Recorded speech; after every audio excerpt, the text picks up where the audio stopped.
Good morning, everyone. My name is Will Pomerantz, and I am the director of the Kennan Institute. And I want to thank you all for joining us for a very special presentation today to discuss recent survey data from 1,800 Ukrainians about their perceptions and attitudes towards the war. A little bit of before we begin, I want to encourage everyone to stay up to date on the latest Kennan Institute events and publications by visiting our website and subscribing to our blogs, Focus Ukraine and the Russian File, and our new Russian language blog. In other words, you can also subscribe to our podcasts, Kennan X and the Russia File. You can also visit our Hindsight Upfront Ukraine collection on the Wilson Center website for the latest news and analysis focused on Ukraine. If you have questions for our speakers today, please use the Q&A feature in Zoom rather than raising your hand. We will be monitoring the Q&A throughout the event, and we will move to your questions following the presentation. I want to begin, though, by introducing our two very distinguished speakers. First, we have Karina Korostelina. She is a professor and director of the program on history, memory, and conflict at the Carter School for Peace and Conflict Resolution at George Mason University. She is also a former regional exchange scholar at the Kennan Institute. She is prolific and is the author of numerous articles and books, primarily dealing with conflict resolution. Two of her most recent books are Political Insults, How Offensive Escalate Conflicts. That was from 2014 on Oxford University Press, and Neighborhood Resilience and Urban Conflict, the Four Loops Model, which was published by Routledge in 2021. She has also written extensively on the situation in Ukraine and the question of war crimes and reparations. Also today we have Gerard Toal. Dr. Toal is a political geographer and a founding figure in the creation of critical geopolitics. He is a professor of government and international affairs at Virginia Tech in Arlington, and he is the recipient of multiple research grants from the U.S. National Science Foundation. His latest book, Near Abroad, Putin, the West, and the Contest for Ukraine and the Caucasus, won the International Studies Association Distinguished Book Prize in 2019. We're just going to begin with our two speakers, and I think we're going to lead off with Karina. No, we will start with Gerard. We will jump. We will jump it. We will jump. Okay, then Gerard. Okay. Okay. Thank you, Will, and thank you everyone for attending. So what I want to do is I want to contextualize very, very briefly this particular research. We are, as most of you know, in a very, very radical moment at the moment, currently. And I think we need to state some things clearly at the outset.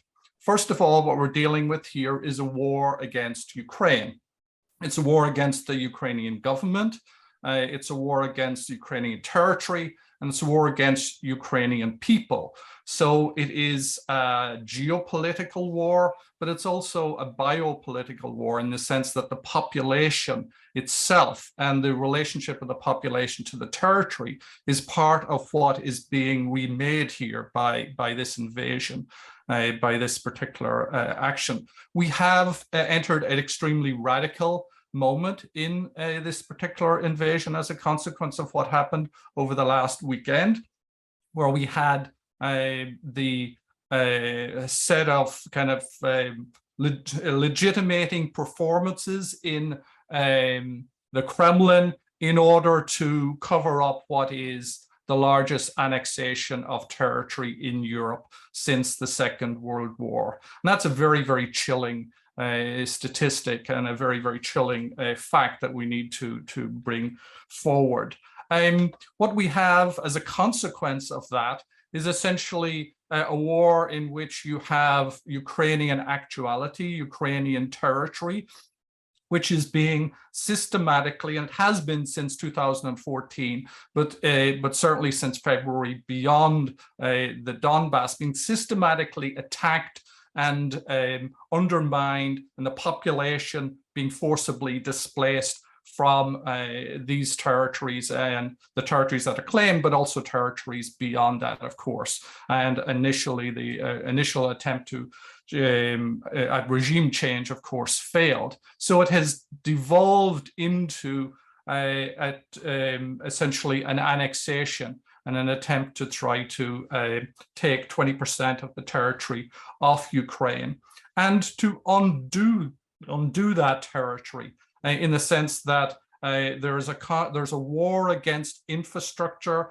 there's a war against people, and there's a war against the very idea of Ukraine as a people, as a state, as a polity that has an independent existence separate from Russia. In effect, as a consequence of what has happened over this last weekend, we have a battle of territorial integrities. We have the legitimate, recognized territory of Ukraine, recognized by the international community, on the one hand, which has been occupied by Russia. And on the other hand, you have the simulated, created, unilaterally declared territorial enhancement of Russia, and therefore the creation of a rhetoric whereby Russia's territorial integrity is somehow now involved in its defense of the particular territories that it occupies within Ukraine. One of the things that is noteworthy about the particular performance that we saw on the Kremlin on Friday evening, the Together Forever People's Rally, was Vladimir Putin actually made a statement where he said in the formation of the Soviet Union and then the collapse of the Soviet Union, the elites decided everything and no one asked ordinary people what they thought. Well, we know that the people in this particular area, about 8 million people, have suffered tremendously since 2014. And the very day that this territorial integrity was being proclaimed, you had attacks on people in the city of Zaporizhia, but also in other cities as well. And this one being particularly poignant, an attack on a civilian convoy of people who are trying to go into the occupied areas of Zaporizhia in order to help their relatives, provide aid for their relatives, and to get them out.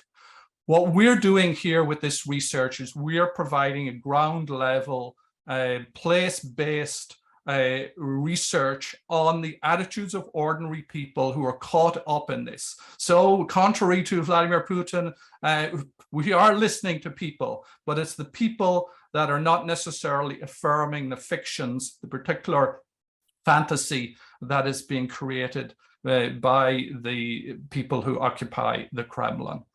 And with that, I'm going to turn it over to Karina. And starting from here.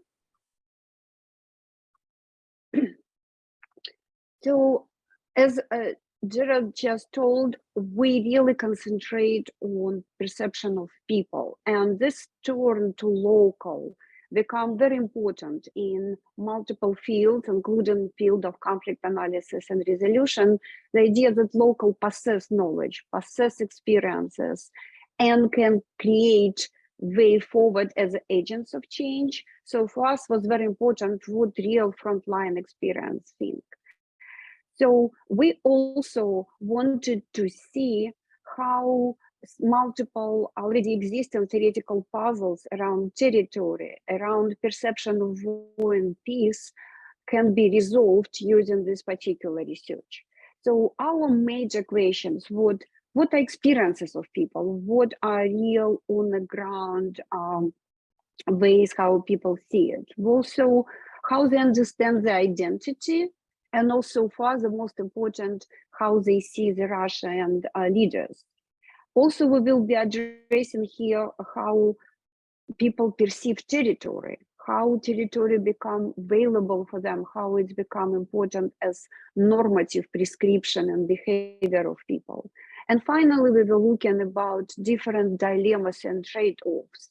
because we realize that asking direct questions in a time of war does not provide real feeling. So we use a lot of techniques, as we will show through the presentation today, to try to get into understanding of moral dilemmas, of normative dilemmas that people experience in war. So we conducted survey together with the Kyiv International Institute for Sociology, which we work for many, many years together. And 3 cities was Poltava, Dnipro, and Zaporizhia. And as you see, we conducted interviews, like survey interviews with 1,800 people with the support of our colleagues in Ukraine. So this show you some distribution tables. It's a huge, but just to show that we had a little slight prevalence of women over men. We also had slightly more prevalence of people over 40. But most of other distributions were pretty equal. What is really interesting to see that language still a lot of people prefer speak at home Russian, and this is very important for us because when we will be discussing civilian devastation, it's a very important point. So first, I will speak again. We will be sharing research which we're doing together through different slides. And just to stress this importance of understanding deep roots of civilian devastation in Ukraine, because sometimes people think civilian devastation, killing of civilians is just byproduct or they just casualties of the war. But in reality, we see increasing use of civilian deaths and targeting civilians for multiple purposes. And in the first days of the war, civilians were targeted to intimidate government, to force to surrender. Then Ukraine was attacked from multiple fronts, including from Belarus, and to reduce resistance of civilians. We also saw that while civilians, a lot of civilians came step in to protect Ukraine, to prevent movement of army toward the territory of Ukraine, the civilian killing was used to neutralize civilians who intervened with military operations. But also we start seeing deeper, more and more war progressed, that killing of civilians was connected with identity issues because was expected loyalties of Russian-speaking population, which didn't happen. And Ukrainians who speak Russian was resisting occupation, fighting with it, and it was also reaction. In addition, of course, as being a byproduct of military operation, cost for military gains. But also we were seeing more and more evidence that killing of civilians by Russians was individualized choice and also looting in many places. And also, finally, of course, because of economic and structural destruction, a lot of people left with no access to basic resources, as was the issue. So how, this is what we know about the Russian action, so how it's actually affect everyday life of this frontline Ukrainians.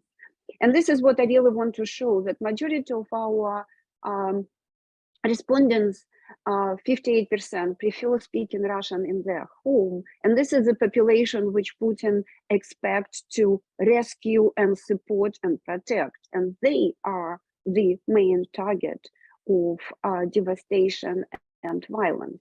So 60% of residents of Zaporizhia and Dnipro told that they're affected by constant shelling. Some of them told they don't have enough protection. 88% told that they're concerned about their own life and well-being. And around 35% also of IDPs, because we interviewed both IDPs and local people in every of these 3 cities. They told that they reported destruction of their property. As you see, Russian invasion made me concerned about my own life and well-being. More than almost 90% of our respondents strongly agree with this particular statement. We also found that 33% of people told that they know somebody, a friend or neighbor, close friend or neighbor who was injured in the war. Or 23% said that they were killed. And of course, this number is much higher for IDPs who moved from occupied territories. 40% of them told that they know somebody who was injured, and 33% know somebody who was killed. So of course, in this situation, then we ask them about the future after the war. Peace is the goal. They really wanted to be peaceful, their life, their country. But they also concerned about three major issues, such as strong military, sovereignty of the state, and also full control over all their territories. So this is how they see peace, and we will be going together with Gerard, speaking more about what are possibilities, how people see trade-offs of peace in the future when situation is ripe for it. One more thing which I really want to stress, and you will see it in the presentation a little bit later too.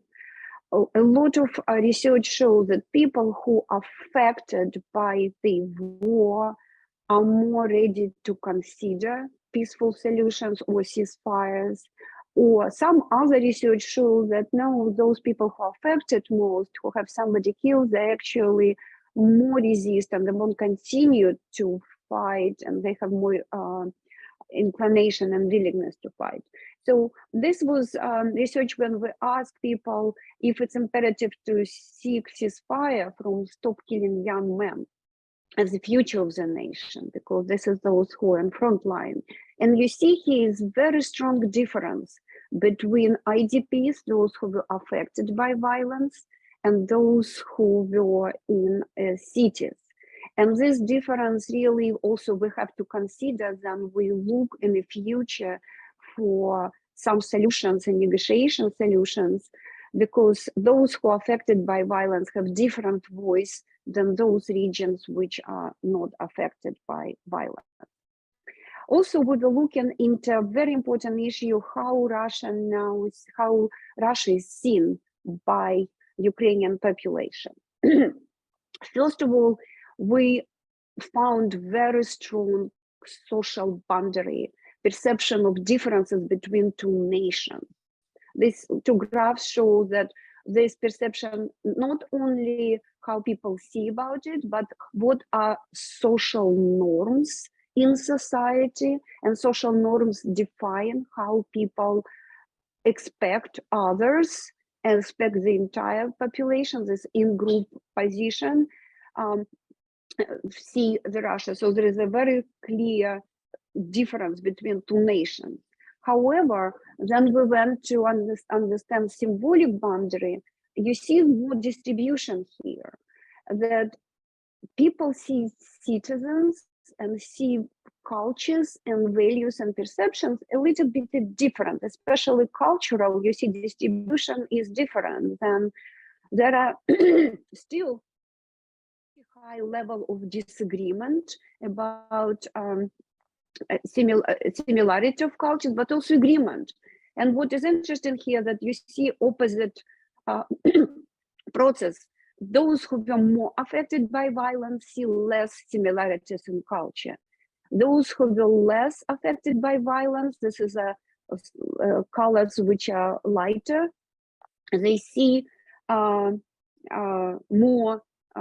disagreement. So then we see what was most interesting for us, what we discovered in our research, is that the new boundary which emerged between Russia and Ukraine is a moral boundary. Ukrainians strongly believe that Ukrainians are stronger, morally better. They have different morals and are better people than Russians. And it's not only in perceptions, but also, again, as I told, also we're measuring social norms in society, what are prescribed positions. And all of them, as you see, there is very strong emergence of moral boundary. And finally, we use special techniques to see is there differences between how people perceive nation, their nation, people, and government. So we ask people to assess their emotions toward leadership, military, Russian people, and people who now living in occupied territories. And we ask them to measure by 8 different emotions. What we found that there is a very strong negative emotions, not surprisingly, but there is distinction between leadership and military from general Russian population. And this might be also important for understanding what policies should be applied toward general Russian population and leadership, of course. Especially when we're looking forward to the relevant discussion about Nuremberg, some types of Nuremberg process, or sometimes of ICC, International Criminal Court investigation, how to put leadership in responsibility. And we see the strongest emotions are disgust, we see anger, we see hatred, but anxiety and fear were much lower than we expected, which is really showing this brave position of Ukrainian people. And most negative emotions were related to Russian leadership, with slightly less negative feeling toward Russian military. It was less toward Russian people. And we found no significant difference for positive emotions because they were barely expressed. So I will stop sharing. Okay, and I will start sharing attitudes towards territory. What I wanted to begin with was, first of all, attitudes towards the Soviet Union, since it is a touchstone in this particular conflict, and Putin, in one sense, sees the rescue fantasy that he's running in Ukraine as a great patriotic war redux. And so I wanted to give people a sense of the attitudes of the population, the sample that we surveyed, their attitudes towards the Soviet Union. Now, the Southeast is historically known as an area which is more Soviet nostalgic than other parts, but you can see that there is general agreement, but not overwhelming agreement, that this was a positive step for the country. Now, this other question I think is very, very interesting, because this is a question that John O'Loughlin and I, in a survey in 2014, asked about monuments to Lenin, and they must be demolished. And you will remember in 2014, there were a considerable number of Lenin statues that were demolished across the Southeast. The ones in the West had already been demolished. And at the time in 2014, the overwhelming sentiment in the Southeast was was negative towards this, so that there was a strong disagreement with this. As you can see here, there is a variety of opinions still. So part of this Ukrainian identity that we see in wartime is one that is not necessarily hostile to all things Soviet. Now, we asked about the territory and the sacrifices of Ukrainian soldiers during this war. And this is somewhat of a leading question, but it is one where we asked, it's more important than ever that that Ukraine does not concede any territory to Russia. And in essence, what we wanted to test was the presumption that by virtue of the particular deaths and the horror of the war, that people would be much more invested in the territory of Ukraine. And as you can see here, that is indeed the case. Now, of course, it is a somewhat leading question, and I'll show you some other questions which probe this particular disposition. But it is fair to say that the idea that Ukraine's cause and the Ukrainian territory, they have become sacred to the Ukrainian people fighting right now at the moment. And what I mean by something becoming sacred is that it is beyond, it expresses the moral, highest moral values of the community, and it is importantly beyond trading, beyond trade-offs. And that there is extremely important because you have devoted actors in this particular context. Now, we asked, most Ukrainians see their national territory as sacred, and there's a strongly agree here is by far the dominant disposition. But then we asked, can you tell us 4 things that you believe are sacred to your life in Ukraine today? And we actually asked this question before we asked the questions concerning territory and its sacredness. What's important about this graph, which is difficult to see, is that the highest one, the one that gets the highest score, is protecting our families.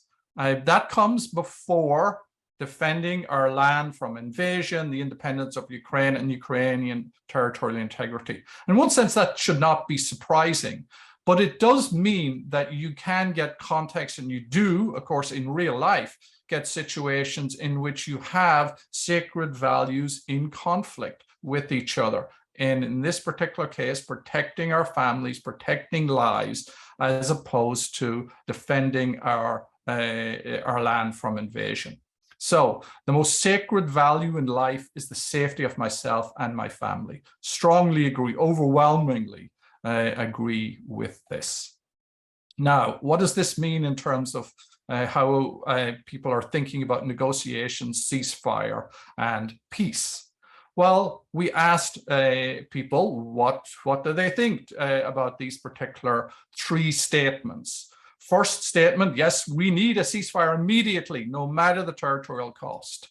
The second statement, we need a ceasefire, but only under the right conditions. And the third, no, we should only have a ceasefire when we have liberated all our lands. As you can see, that's the particular disposition, the particular attitude which attracts the most support. And I think that that is one that is important, a very, very important attitude on the ground here. But this is one which foregrounds the sacred value of territory and of liberation here. And we're not calling out in an explicit way the potential costs, the costs of this. In how many years will Ukraine be able to take back control of the Donbass? One of the things that we see in surveys in wartime Ukraine is the tremendous war optimism of those that are surveyed. And you see this in this survey also. As you can see, there's a strong segment of the population, I believe, within the next year that Ukraine will be able to take back control of the Donbass in 1 to 5 years. There's also optimism when it comes to Crimea, but you will notice the difference, that there is a distinction there between this and then this here. But still, there's the majority sentiment is that Ukraine is going to take back control of these territories. But there is differentiation between the Donbass and the Crimea in terms of how they were approached. Now we get to the crucial sort of trade-off between sacred values. And we asked people, which is more important? Is to save the lives of Ukrainian soldiers and civilians, or continue the war to free all Ukrainian territories, including Crimea and the Donbass here. So this is really putting it directly to people. And it's perhaps the most important graph that we have here. And what you can see from this is really a very even distribution. People are divided on this, significantly divided. But one thing that's extremely important about this is that generally the IDPs, those who have been forcibly displaced from Donetsk in particular, are more likely to prioritize saving lives over getting back territory. Now, in terms of what does this mean for public policy and the like. We ran an experiment about a support for a complete ceasefire. And we asked this experiment, we had 3 versions of it. The first one was simply, how much do you support negotiations with Russia and a complete ceasefire in this war? The second one had an endorsement of a particular person. It was endorsed either by Zelensky or was endorsed by EU and US leaders. So Zelensky says it's very important that we have negotiations. How much do you support negotiations? Or EU and US leaders say it's very, very important. What is very important about this particular graph, it shows the absolute crucial significance of President Zelensky and his ability to frame the negotiation process and frame the conditions under which ceasefire can occur in this particular conflict and in this particular war. And that, he needs to be front and center in that. And if the EU and the US leaders are pushing that, there's likely to be, at least from this one experiment, there's likely to be a backlash against that. So that's an extremely important finding. Last slide here is to give you all a sense that there is a degree of powerlessness, but I agree a sense that there are larger great powers playing out a game in Ukraine. So we ask, great powers always use Ukraine in their political games. And you can see that there's actually quite a bit of agreement about this. It's not complete, but it is part of the attitude of ordinary people to what is happening to Ukraine. And it is an important factor that we need to kind of keep in mind, is that the Ukrainian population is not necessarily pro-Western in the sense that they are very they obviously want tremendous support from the West and are getting that, but they are also, to a certain extent, cynical about that. And so that, I think, is one of the things that is part of the that we need to kind of keep in mind when we're discussing this issue.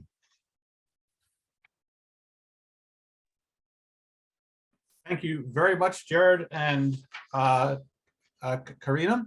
I'll have a few questions and then we'll turn it over to everybody else. But a reminder, if you have a question, please use the Q&A function and we will get to your questions in a minute. So there's lots of very interesting information here to digest. And I'm going to start by asking the question about people who speak Russian. Clearly, there is a significant portion of the Ukrainian population that speaks Russian. And Putin, when he announced that he was going to invade Ukraine, said it was to protect the Russian-speaking population. But Kharkiv, to give just one example, is a Russian-speaking city. So to what extent do these respondents basically agree with Putin?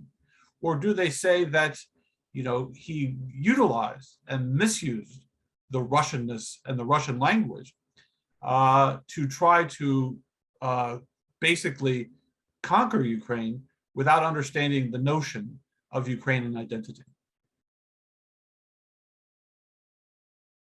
We didn't ask this particular direct question, but there is a set of questions which we ask, which help to answer this. And one of the data which we didn't share here shows that Ukrainian people, a majority of them, again, as 58 respondents were selected Ukrainian as their primary language, they have a strong national identity, very high level. They saw very little similarity with Russia as a country, but some little similarity still in the culture. But what was the most important for us in our findings is that they do not see Ukraine as a threat to their identity, because they see Ukrainian national identity as civic. And this was a huge difference from say several years ago, but majority of our respondents really selected civic meaning, and by it means that doesn't matter what your ethnicity, doesn't matter your language you speak, what your religion is. If you feel loyalty to the nation of Ukraine, you equal citizen of Ukraine. And this was the major sentiment. We didn't see any loyalties toward Russian culture or Russian population. And again, as you see, strong social boundary and especially moral boundary, this morality of Ukrainians versus morality of Russian and Russian leadership was very strong. So the claim is absolutely false, because majority of people which are affected by violence are Russian-speaking population. I don't know, Gerard, do you want to add? Yeah, I'll simply to say that I think from 2014 onwards, I mean, it was apparent that this idea of rescuing Russian-speaking population in Ukraine was a fantasy. It was an excuse, and that the Russian-speaking population of Southeast Ukraine overwhelmingly rejected Novorossiya. And you know, the earlier research I did with John O'Loughlin was precisely on this issue. So in one sense, we didn't ask it because we thought it was a more or less settled issue. This is a patriotic sample that we have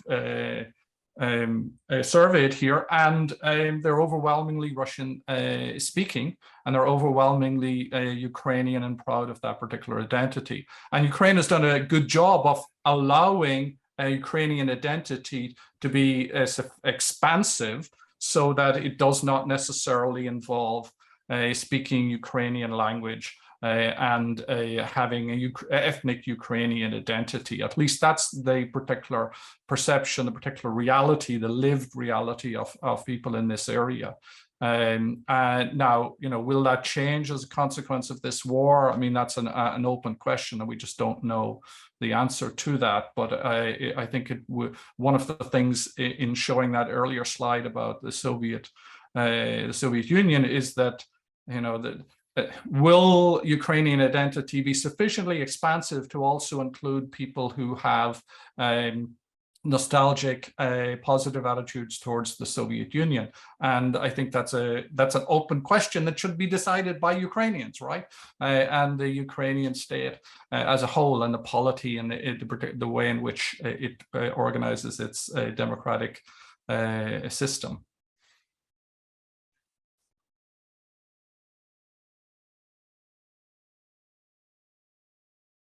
You're on mute, Will. Sorry about that. If you have questions for the speakers, please use the Q&A feature in Zoom rather than raising your hand, and we'll get to questions. And I think we'll just begin with questions right now because there's so many right now.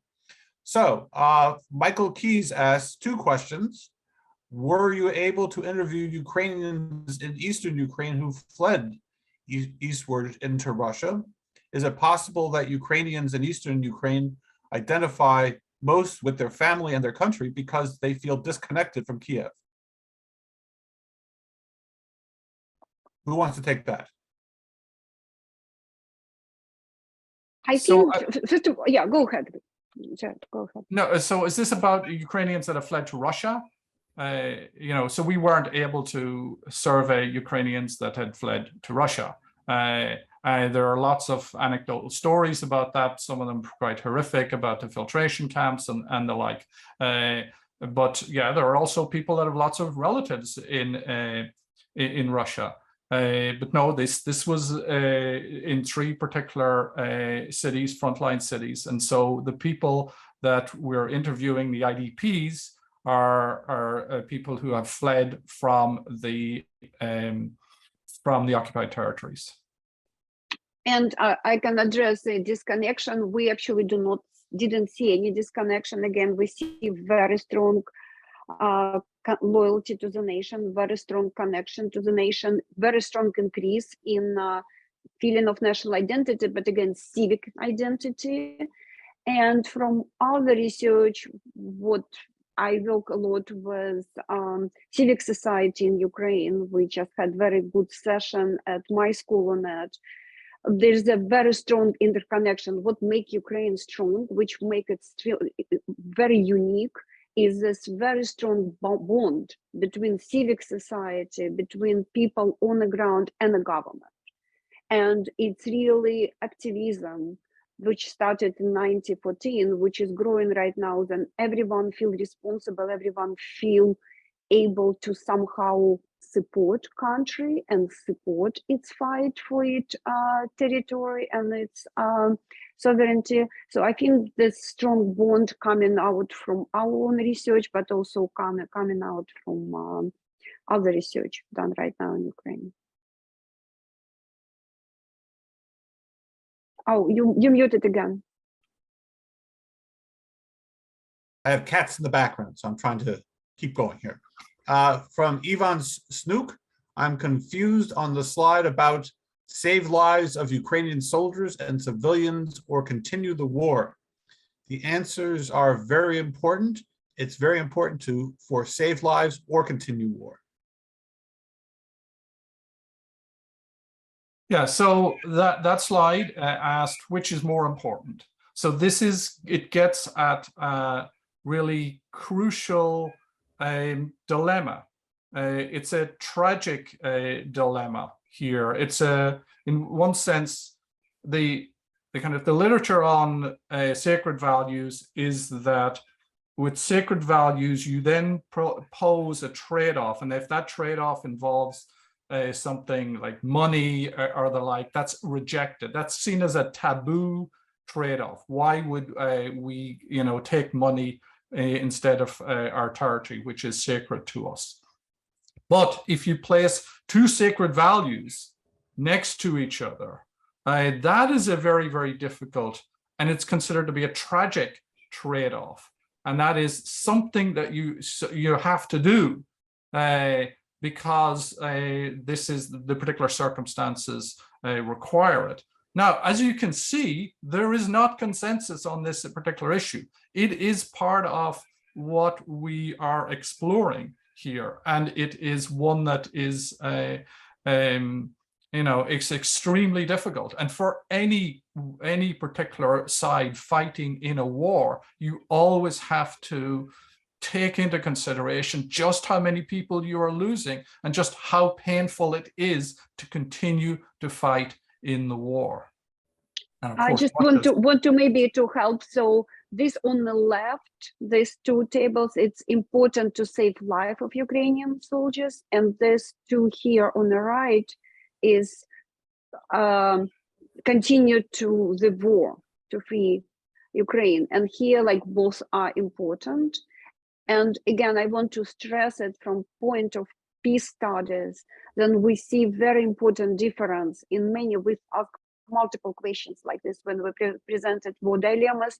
You see that people who are affected by violence, those who are IDPs, which darker colors, they more in favor of supporting lives rather than continue fighting. And I just let me add that that particular slide, there is a Monkey Cage blog on that slide. So if someone is interested, they can just simply Google our names and Monkey Cage blog in Washington Post, and you'll find a write-up on that.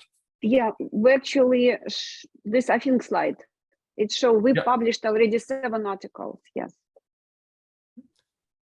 Okay, the next question comes from Glendale Wright, and Glendale asks, your data indicated that Zelensky's endorsement would influence attitudes towards ceasefire, but do you think that this influence would also have the same effect if Zelensky endorsed giving up some territory, given the attitude of not giving up any territory is very strong?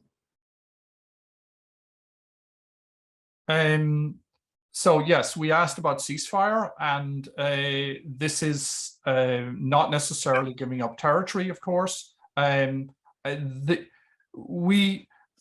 you see in this survey is if you ask questions where territory is homogenized, in other words, where you say territories is occupied, territory needs to be liberated, and things like that. There's overwhelming consensus to reject that.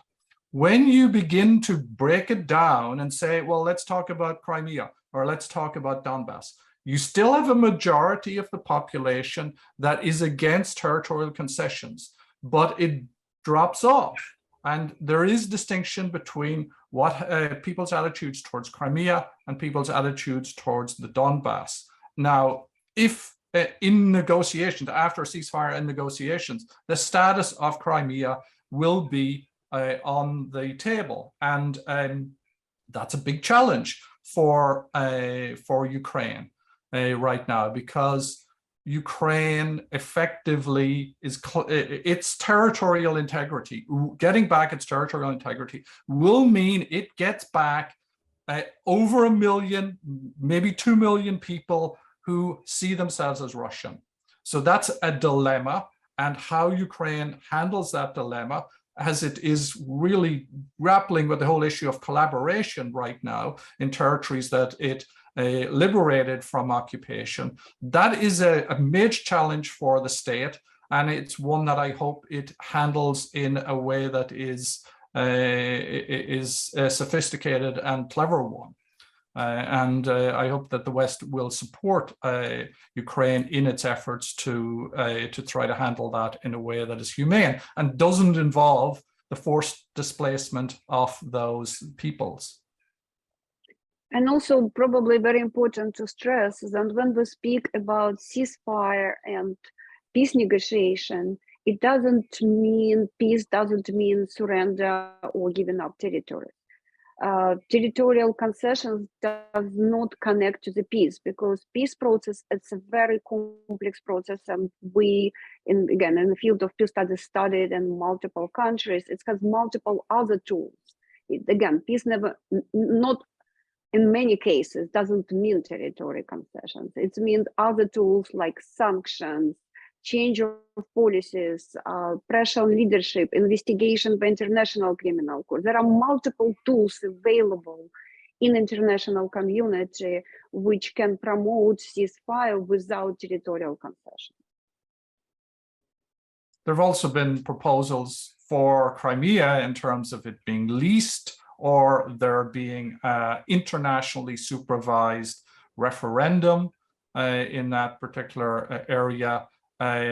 Those are part of the negotiations, and I would hope that there is the possibility of a win-win in this particular case. But obviously, this is an extremely ugly, bitter war, and we are in a very radical moment right now in it. Okay, the next question comes from Leslie Ridlon, and she's wondering about the age of the people in the survey. Almost all of your findings have been seem to be in alignment with the young people that I know. 100% of the people I know, both here and overseas, feel that all of this is the Western world, and the young people, they feel that the young people are foolish not to respect Russia as their sister land. I will share, this is one more time, it's so let me see a slideshow. You can see it from current slide. If you see, actually we see this is the 4 lines which show age, and we actually have slight change, slight preference, not preference, but slight more people from 45 and older than younger people. So it's shared by, and we also, when we present data, we also use weights, which address the difference in age, differences in regions, differences in between men and women. So this is what, so it's basically it's a little bit skewed toward older people. Great. Our next question is from Sarah Farnsworth, and she says, Ukrainians have been heartened. That's a second here. Have been heartened by the rapid advance of the Ukrainian military over the past few weeks. It has solidified the support for Zelensky and his government as winter arrives. If the advancement becomes slowed or turned away, what might that do do with the view towards the end of the war, its continuation, or its negotiated peace? How protected from public opinion is the government from a possible turn to the worse?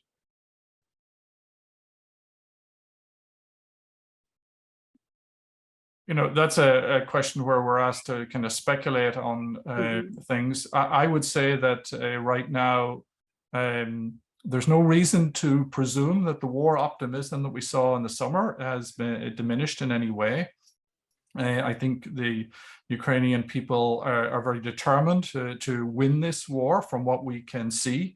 There is not war weariness in this population, and there is considerable grounds for believing that with Ukraine taking more territory and with Russia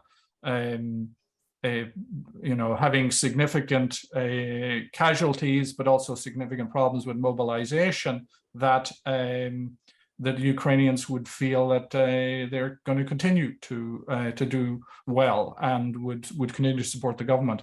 What I will say, however, is that it's very important the international community provide economic financial aid to the IDPs, to the Ukrainian government for things other than the military. In order for kind of public services to continue at a reasonable level. That's really, really crucial, I think, in order for Ukraine to continue to do well in this particular horrific situation. I just want to add one sentence that if we frame, sometimes it's called Russian-Ukrainian war, it's not Russian-Ukrainian war, it's an invasion of Russia in Ukraine. And this changed the morality and idea of the just war. And because we see this very strong position of Ukrainians, their morality, as you saw, this moral boundary, morality is very high, and they see it's a just war, while people in Russia, as you see now, escaping from Russia not to be drawn into the war because they don't see any moral reasons for that. And I think it's very, very important, at least in dynamics of wars, we see this moral feeling. It's because it provides normativity and behavior. So it's very important.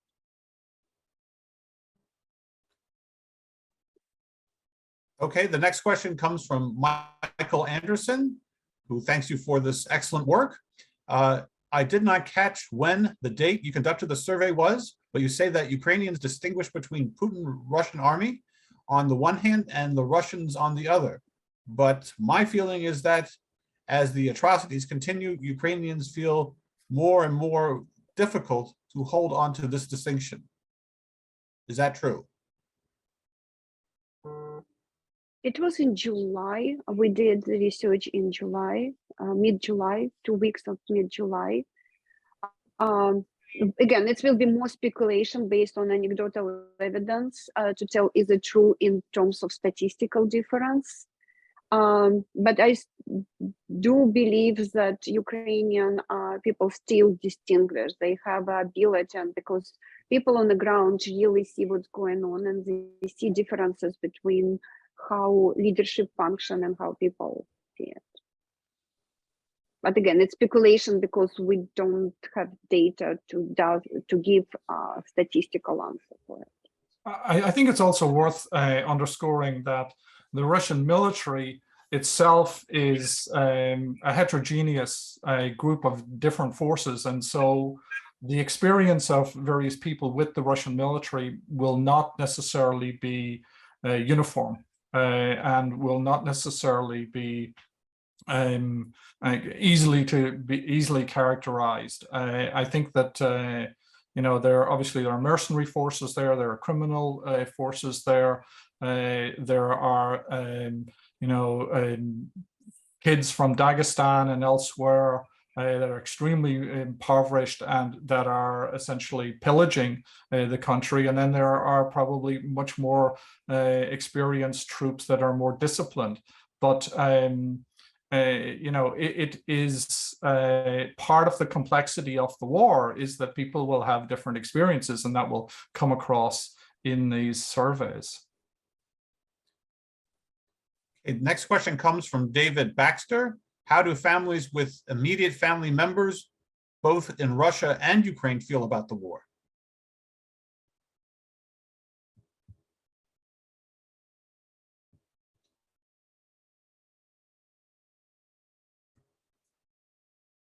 Anyone So, want to well, take crack at that? well, wait, we have, I think, some data on where people have come from and whether they have relatives in Russia, but we haven't analyzed that. We did that, yeah. And it's, lots of Ukrainians have relatives and connections to Russia. And so we can presume that a considerable portion of our sample has that, but we haven't drilled into that one particular connection systematically. It is certainly one that is worth examining. Okay, we have several questions about the generational group and discrepancies in the given answers for specific questions.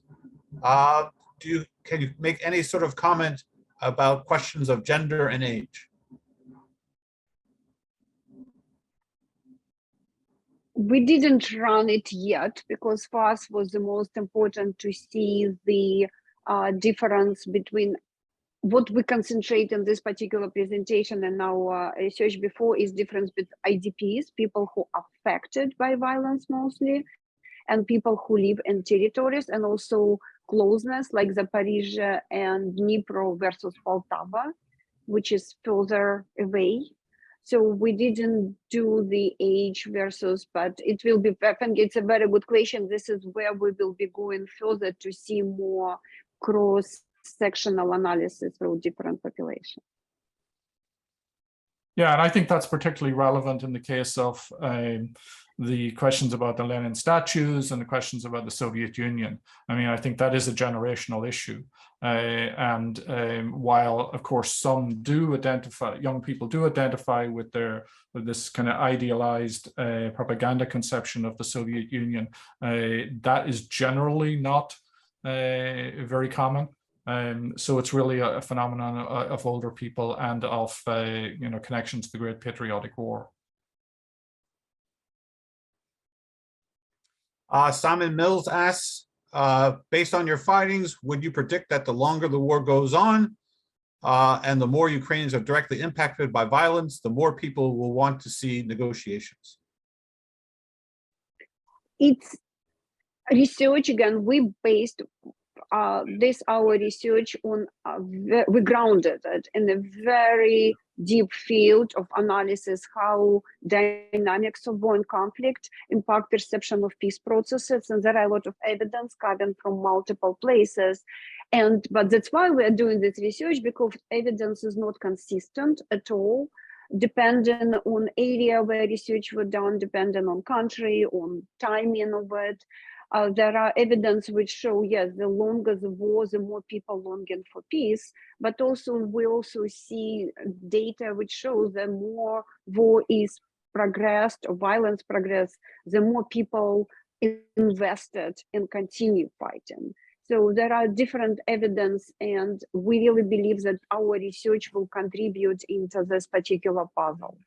So, and we will see the different group, we already start seeing the different types of population depending where they live on region and how they're affected by war, have different significant statistical difference in attitude.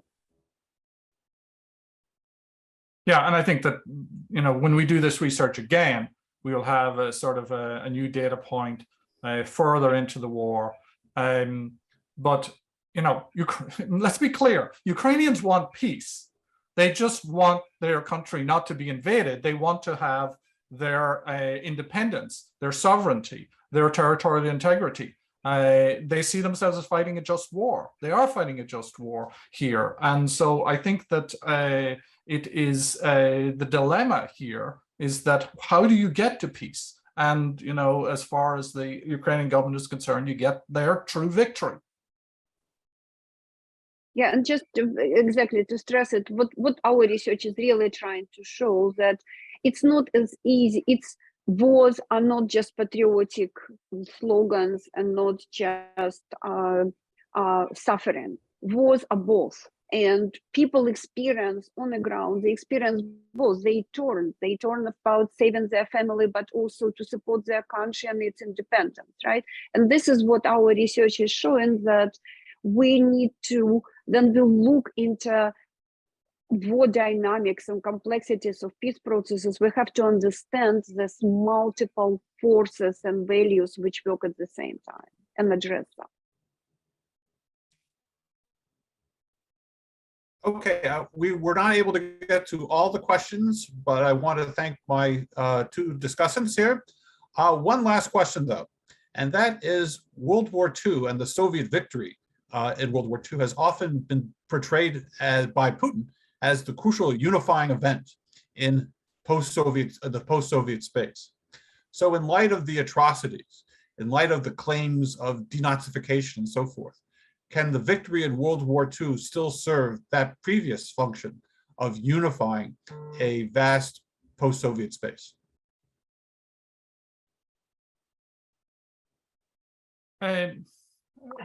So let me, as Karina thinks about that question, let me talk about one other experiment that I didn't present here that we could have presented, in which we took a quotation about the Great Patriotic War from Putin's war speech in February 24, where he said about the veterans and respecting veterans is sacred.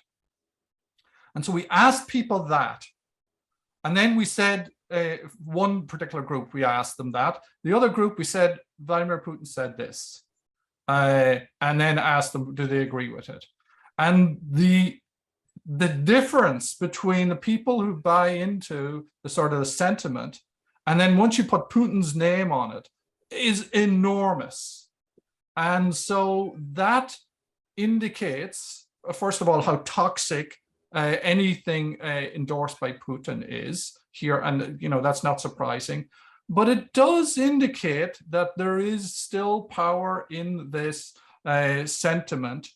And Ukrainians, you know, Ukrainians fought and died in the Great Patriotic War. And I think the current government is not one that in any way disparages that. But the challenge, of course, is to remember that in a way that also does justice to the complexity of that particular time and also to the ambivalences of what came later with the Soviet Empire and the occupation of Eastern Europe.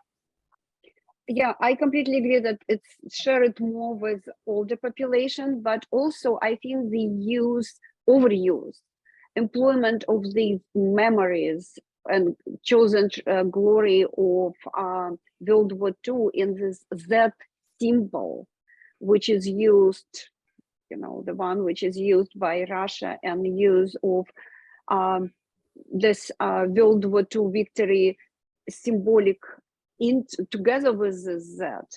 I think this really was a turning point against it. And I just want to share one slide, which I think might give you some perspective of it. When we ask people how they see what is the more important for them, reparation for war crime committed by Russia or full cooperation Russia, so responsibility of Russia for war crimes, investigation on war crimes, you see the strong prevalence of full cooperation Russia with UN for war crimes. So I strongly believe until justice will be brought and everyone who's responsible for crimes committed during the war will be dissolved, there is no peace without justice, and we see it in many, many places. There are no, and actually we did ask question, right, Gerard?